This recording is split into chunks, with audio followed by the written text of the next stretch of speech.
Bienvenido, bienvenida y gracias por estar acá. Mi nombre es Isabel Valdés, soy fisioterapeuta kinesióloga y me dedico a rehabilitación de personas con disautonomía y COVID prolongado.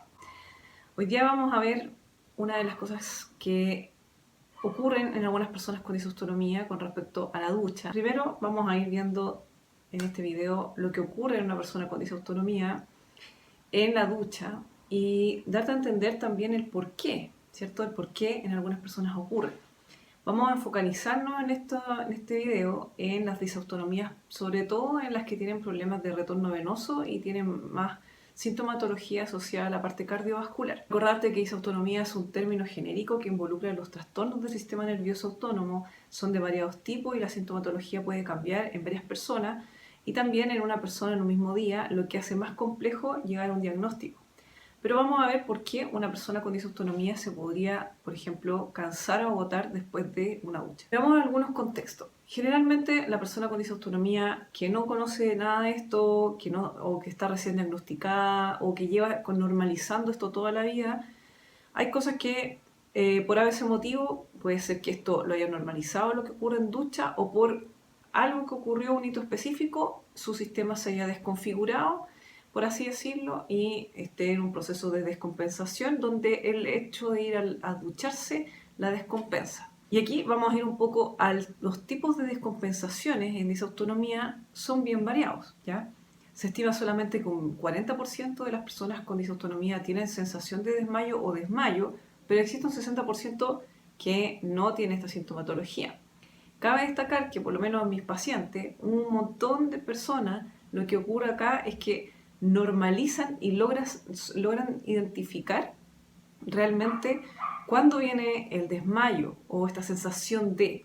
Muchas personas no saben realmente que esto es un presíncope o sintomatología predesmayo, simplemente señalan frases como ya sé que viene, me tengo que sentar o me está pasando algo raro. Se sientan y previenen, ¿cierto? O se afirman incluso en paredes cuando la cosa no está tan estable. Pero ¿qué ocurre? Que previenen eventos como por ejemplo desmayo. Entonces, aquí hay un tema de que a veces las personas que están recién metiéndose en el tema de disautonomía asocian netamente a la sintomatología de disautonomía solo con desmayo. Y como viene este proceso de normalizado, donde la persona previene, dice, no, ¿sabes qué? A mí no me pasa nada, lo mío es leve, no me he desmayado una vez, 2 veces, a lo más en mi vida. Pero claro, sin embargo, tiene esta sintomatología de presíncope o predesmayo normalizado a lo largo de su vida. Porque lo previene, porque ya sabe que la sintomatología viene y si viene, se siente mal, ¿cierto? O definitivamente viene desmayo. Te recuerdo nuevamente que estamos hablando específicamente de la sintomatología asociada a disautonomías cardiovasculares. Si bien esto es un trastorno del sistema nervioso autónomo, hay implicancias en distintos órganos y hay algunos tipos de disautonomías que están más enfocadas en la parte cardiovascular de este input nervioso, ¿cierto? Que llega a tu corazón, ¿ya? Señalándote esto nuevamente porque no quiero que nos quedemos solamente con la sintomatología de desmayo, predesmayo en esto, ¿ya? Ok. Ya sabiendo eso, tenemos que tener en consideración que no todas las personas consideran en disautonomía una desestabilización o descompensación con el hecho de fatiga o cansancio. Y es acá donde ocurre, por ejemplo, es lo que estamos hablando hoy día con respecto a la ducha, que yo no me siento bien y que me tengo que sentar o me tengo que acostar o tengo que descansar post ducha. Entonces vamos a explicar un poco lo que ocurre en la ducha para que entiendas un poco y logres entender qué está pasando con mi cuerpo. No entiendo por qué estoy cansada, te lo tengo que mostrar porque si no te lo explico probablemente no entiendas y vienes tu propia autocrítica de decir, chuta, pero ¿cómo me voy a cansar con algo tan simple como puede ser estar bañándome? Necesito que lo entiendas. Y también si eres profesional de salud que se está interiorizando en esto, también necesito que entiendas el por qué una persona se puede cansar en la ducha. Entonces tenemos una persona que está en la ducha, de partida considera que hay problemas de retorno venoso, de la sangre que está al momento de ponerte de pie, bipedestado, ¿cierto? Por gravedad, la sangre va a tender a ir hacia distal, hacia abajo. Entonces, ya tenemos este factor, donde hay a veces problemas de retorno venoso, ¿ya? Esto va a hacer que ya de por sí la postura en algunos casos, dependiendo de qué tan estable esté o dependiendo de los casos que a veces se ponen bien complejos y se asocian con otras condiciones y enfermedades, puede ocurrir que el hecho de que tú estés de pie ya empiece de a poquitito a sentirse palpitaciones. Quizás no tan severa, de a poquitito, ¿ya? Después tenemos otro componente, el agua caliente. El agua caliente va a estar calentita, ya agradable, qué sé yo, pero lo que va a hacer que ya tenemos un sistema, que este sistema nervioso autónomo, que es el que regula tu temperatura interna, ya va a estar desconfigurado. Entonces, ¿qué pasa con el agua caliente? Todo mi cuerpo va a intentar sacar ese calor externo, ¿cierto? Con el sistema que ya está desregulado. Entonces, ¿qué va a pasar? Toda la sangre se va a tender a ir más a la dermis, a la piel. Vamos a intentar se va a generar un proceso de sudoración y todo lo que implica internamente para que tú logres sudar y sacar ese calor interno, ¿sí?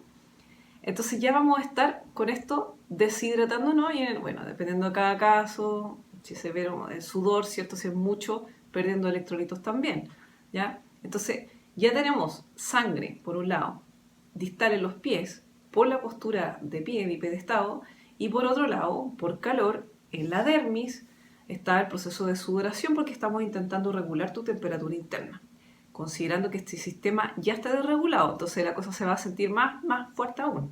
El corazón va a empezar a bombear más fuerte, ¿cierto? Porque necesita llevar sangre a tu órgano vital como es el cerebro, ¿sí? Aquí es importante porque he tenido pacientes que han tenido síncope o desmayo en la ducha, normalizándolo. Y esto puede ser grave porque en el fondo es muy fácil fracturarse o tener una contusión, pero sobre todo fractura en ducha es muy común y es de alto riesgo, ¿ya? Entonces te lo muestro porque esto hay que hacer pequeñas correcciones que podrían ayudarte en el proceso, ¿ya? Pero ya, tenemos bipedestación, sangre distal, calor, sangre en dermis, proceso de sudoración, deshidratación, pérdida en electrolito en algunos casos, quizás menor, pero existe aún esa posibilidad, mayor palpitación o frecuencia cardíaca. ¿Qué va a pasar además? Vamos a estar, por ejemplo, lavándonos el pelo, ¿ya? Vamos a estar además haciendo una actividad sobre corazón, más arriba de corazón, y a corazón le va a costar más bombear aún hasta tus dedos, ¿cierto? Porque estamos llevando las manos arriba, ¿cierto? Eso va a ser más demanda cardiovascular, mayor gasto cardíaco a nivel cardiovascular, ¿cierto? Entonces, y además, depende si tienes el pelo largo, te vas a demorar más tiempo de pie, más calor. Y además le agregamos a eso la poca ventilación. Si tu baño no tiene extractor de vapor, si tu baño no tiene ventana o alguna puerta, o incluso la puerta abierta, va a haber más dificultad, más humedad, ¿cierto?, en el entorno. Va a existir más dificultad para respirar. Y eso va a repercutir en que el corazón va a estar intentando dándolo todo, ¿cierto?, en la ducha. Entonces, ya sabes todo lo que está pasando y ya entiendes todo lo que está pasando en ducha. De nuevo, insisto que esto va a depender en el estado en que estés, en la edad, en tu contexto, va a depender de varios factores, ¿sí? Pero eso puede ocurrir. Entonces, teniendo en consideración solo eso, que el corazón está full, palpitando, que hay una alteración en las presiones arteriales, ¿sí? Obviamente, para que tú, que quizás no tienes disautonomía, no entiendes esto, pero imagínate, por ejemplo, cómo sería tu cuerpo en una actividad que estás, por ejemplo, caminando muy rápido o incluso trotando. ¿Cómo está tu corazón? Bombeando, palpitando fuerte, más pulsaciones, ¿sí? Entonces imagina lo mismo, pero estando de pie bañándose, porque tu corazón y tu mente está haciéndolo, está activándose como si estuvieras haciendo ejercicio, básicamente porque tu corazón está intentando bombear por estas circunstancias que te acabo de explicar, para poder llevar un aporte sanguíneo a, por ejemplo, cerebro. Entonces, claramente, considerando esto, ya quizás con esto logras entender el por qué una persona con disautonomía se va a sentir cansada posterior a una ducha, porque aquí hay varios factores que se ven implicados. Fuerza de gravedad, calor, humedad, dificultad para respirar en el entorno, el hecho de más encima estar lavándose el pelo, ¿sí? Esto tiene estrategias para que tú no te descompenses en el baño. Son cosas que se pueden hacer simples, sobre todo cuando estás en un proceso de descompensación.